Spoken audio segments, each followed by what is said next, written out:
নমস্কার, শেয়ারবাজ থেকে আমি শাশ্বত মিত্র। আমার এডুকেশনাল চ্যানেলে আপনাদের সবাইকে স্বাগত।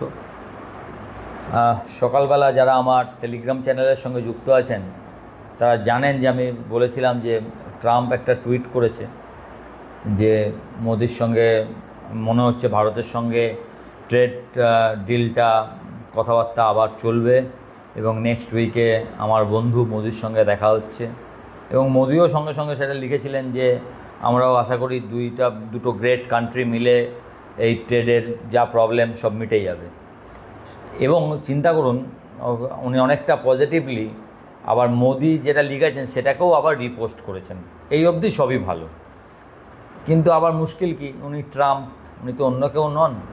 আবার ইউরোপিয়ান ইউনিয়নের কিছু নেতাদের সঙ্গে দেখা হয়, সেই ট্রাম্পই আবার বলেছেন যে রাশিয়াকে সাহায্য করার জন্য ইউরোপিয়ান ইউনিয়ন যদি ভারত ও চীনের ওপর 100% ট্যারিফ লাগায় তাহলে আমেরিকাও সেটা করবে। এখন কোনটাকে আপনি বিশ্বাস করবেন? আমি প্রথমটাকেই ধরেছি যে হ্যাঁ, ভালোটাই আমরা দেখব, কারণ নিজে একটা টুইট লেখা মানে আপনার নামে যাচ্ছে সেটা, আর কেউ কিছু বললো তার এগেনস্টে তুমি এটা করলে আমি করব, এবং সেটা ট্রাম্পকে বিশ্বাস করাটা খুব মুশকিল। কারণ ট্রাম্প নিজের কারুর কথাই শোনে না। ট্রাম্পকে আপনার মনে হয় যে কারুর কথা শুনে কিছু করবে? সে বলছে ইউরোপিয়ান ইউনিয়ন যদি করে তাহলে আবার আমেরিকা করবে, আমার মনে হয় না। যাই হোক, তাতে ভারতের মার্কেট একটু পজিটিভ হয়েছে। দেখেছেন সকালবেলা 25,000ও পেরিয়েছিল, 25,000 30-35 গিয়ে লাস্টে আবার আপনার 24,973 বন্ধ করেছে। Not bad. মাঝে অবশ্য নেমে গেছিলো 25,911 অবধি।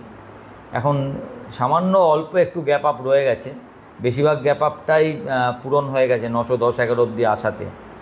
তো মোটামুটি যা দেখা যাচ্ছে তাতে এই এত ভালো নিউজ, এই সমস্ত একটা প্রি টাইমিং চলছে আমাদের সবার জন্যই হয়তো, যে মার্কেট মর্গান স্ট্যানলি যেরকম বলেছে 30,000 যাবে, তা যদি হয় এটা হবে কেনবার time, it's time to by.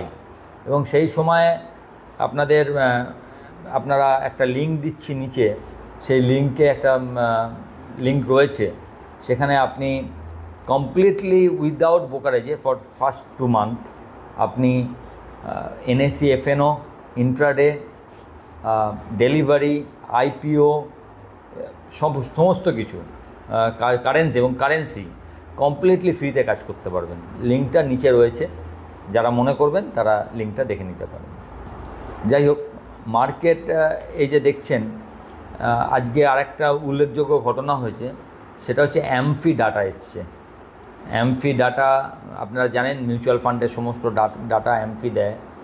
তো সেই ডাটায় একটা ভালো জিনিস, আবার একটা সামান্য নেগেটিভও বলবো না, 200 কোটি টাকা টানা 17 মাস SIP বেড়েছে, মানে আগের মাসের থেকে এ মাসে SIP বেড়েছে।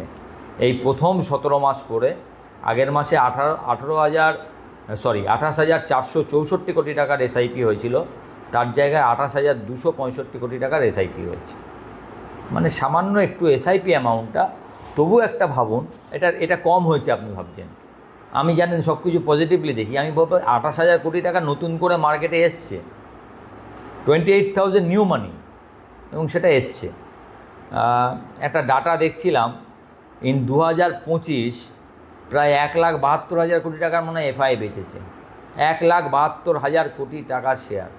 এইটা বেচার পরও আমরা কিন্তু এই 25,000-এই দাঁড়িয়ে আছি। হাই থেকে কত 5% নিচে পড়ে যাবে, 5%। এবং যা পজিটিভ আমার ইকোনমি নিয়ে তৈরি হয়েছে, এই ট্রেড ডিল এবং এইসব ধোঁয়াশা, স্যাংশন লাগতে পারে, আরও বেশি ট্যারিফ লাগতে পারে, এইসব ধোঁয়াশা কেটে যাবে ট্রেড ডিল হলে। এবং ভারত, আমি তো বলবো it's a blessing in disguise for India in trade deal. কারণ হয়নি বলেই ভারত মানে ঘরোয়া রিফর্ম, যেরকম GST, আপনার আমাদের আইটির ওপর 12 লাখ টাকা পর্যন্ত ছাড়, কোনো আইটি লাগবে না, GST রিফর্ম, এটা করতে পেরেছে।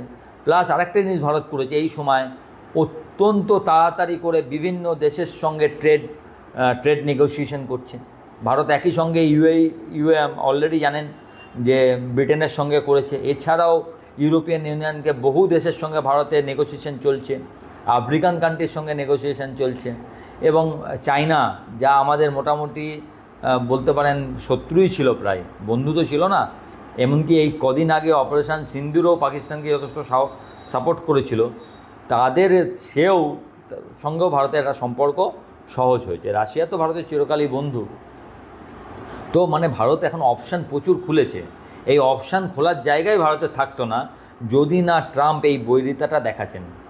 তাহলে কি ভারত চায়নার সঙ্গে এত সহজভাবে মিশতে পারত না? চায়না এই সুযোগটা নিয়ে ভারতকে কাছে পেতে আগ্রহ দেখাতো। তো অনেক সময় অনেক খারাপ কিছু কিন্তু একটা ভালো করে দেয়। আমার মনে হচ্ছে এটা সেইরকম ভালো জিনিস। যাই হোক, আজকে আরেকটা এই আপনার মিউচুয়াল ফান্ড ডাটা একটা জিনিস দেখে খুব ভালো লাগলো। টোটাল মিউচুয়াল ফান্ডের AUM 75 লক্ষ কোটি টাকা পেরিয়ে গেছে। এক্স্যাক্টলি 75.19 লাখ ক্রোড়, মানে ইটস মোর দ্যান FII এখন মনে হয় আমাদের 69 লাখ ক্রোড়, সেখানে মিউচুয়াল ফান্ড 75 লাখ ক্রোড়। আগে আমার একটা মনে আছে 2008টাতে FIIর যে টাকাটা আমাদের ইন্ডিয়ান মার্কেটে ছিল, মিউচুয়াল ফান্ডের টাকা তার 5 ভাগের 1 ভাগ ছিল, 1:5। সেখান থেকে আজকে আমরা চলে এসেছি কি FIIর থেকে আমাদের টোটাল AUM বেশি। ইটস এ হিউজ লিপ, মানে কত বড় স্টেপস ফরওয়ার্ড এটা ভাবা যাবে না। খুব খুব ভালো। এটা দেখেও মনে হয় না আমাদের অর্থনীতি আমাদের ওপর নির্ভর করবে।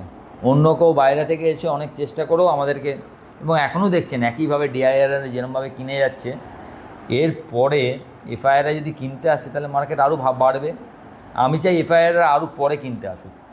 আমরা আগে নিউ হাই করি, তারপরে এই শর্টফট কাট, এই 9% রেখেই আমরা নিউ হাইতে যাই না। আমি জানি না সেটা কবে যাবে, আজকে যাবে না 6 মাস পরে যাবে। সবাই পজিটিভ, আমিও পজিটিভ আসছি। এখানে একটাই নেগেটিভ পুরো মার্কেটে, জানেন তো, এই আমাদের অর্থনীতি নেগেটিভ। আজকে আবার একটা ব্যাপার হয়েছে, আপনারা এটাও বলতে ভুলে যাচ্ছেন আর্টলে, ফিচ, এটা হচ্ছে একদম আমেরিকার সংস্থা। তারা আমাদের GDP ফোরকাস্ট রিভিউড করে আবার রেজ করেছে।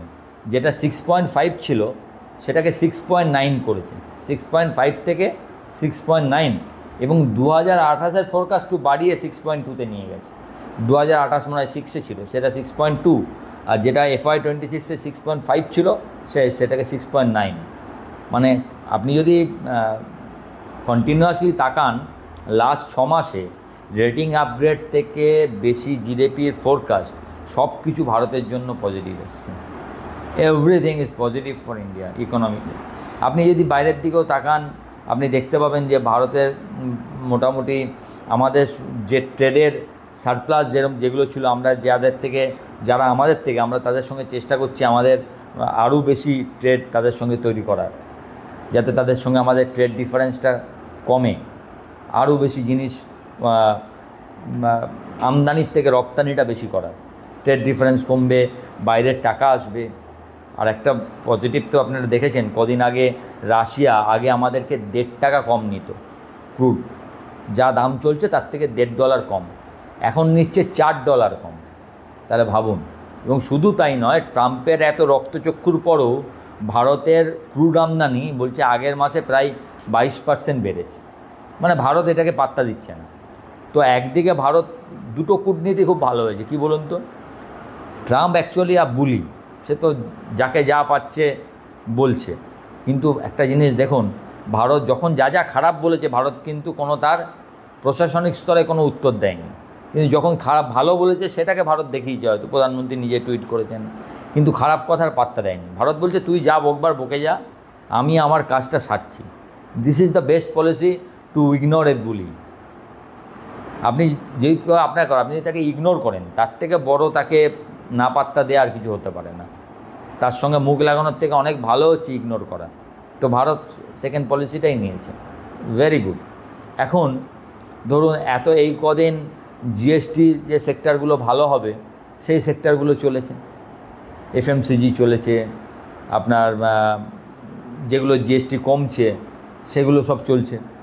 ইন্স্যুরেন্স তার আগে থেকেই চলে গেছিলো, FMCG চলেছে, যেহেতু ওতে আপনার যেগুলো হচ্ছে যে মাল, ফ্রিজ ট্রিজ, AC, রেফ্রিজারেটার, এসব যে কোম্পানি, সেগুলো ভালো হয়েছে। কিন্তু এবার যদি ট্যারিফ নিয়ে কিছু ভালো খবর আসে, তাহলে ট্যারিফ রিলেটেড সেক্টর যে সেক্টরগুলোর জন্য ট্যারিফ বেশি ছিল বলে যাদের খারাপ, সেই সেক্টরগুলো ভালো হতে পারে। তার মেন দুটো সেক্টর যেটা সবথেকে বেশি হিট কী বলুন তো, একটা হচ্ছে টেক্সটাইল, একটা হচ্ছে James and jewellery, most heated IT ছাড়া।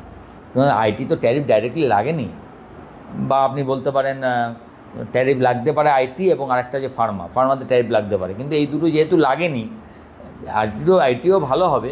কিন্তু সবথেকে বেশি যেগুলো লেগে অলরেডি ক্ষতিগ্রস্ত সেগুলো হচ্ছে কেমিক্যাল, আপনার কি বলে জেমস অ্যান্ড জুয়েলারি, টেক্সটাইল, তারপরে যারা কাঠের জিনিসপত্র পাঠায় তারা, এই যে সেক্টরগুলো এইগুলো ভালো হতে পারে। এবং আজকে তার কিছু কিছু দেখবেন, সকালবেলা আমি লিখেছিলাম হয়তো, কিছু কিছু ভালোও হয়েছে। যদি আপনি দেখেন কয়েকটা শেয়ার তো দেখলাম 9 থেকে 20% বেড়েছে টেক্সটাইল সেক্টরে। আমার ঠিক মনে পড়ছে না কোন শেয়ারগুলোর নাম। টেক্সটাইল সেক্টরে শেয়ার ভালো বেড়েছে। আইটিতে ইনফোসিস বাইব্যাক আরম্ভ করার পর আইটি মোটামুটি চলছে। জেমস জুয়েলারি, টাইটান ফাইটান চলা উচিত।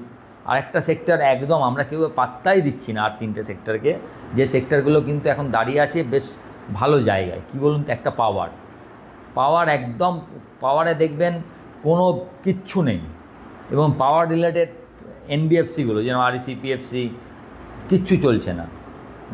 এবার পাওয়ার চলছে না, এমনি এনবিএফসি চলছে না। ব্যাংক আপনি যদি দেখেন এইচডিএফসি, আইসিআইসিআই, এসবিআই সবই একটা ওই ছোট্ট একটা দায়রার মধ্যে।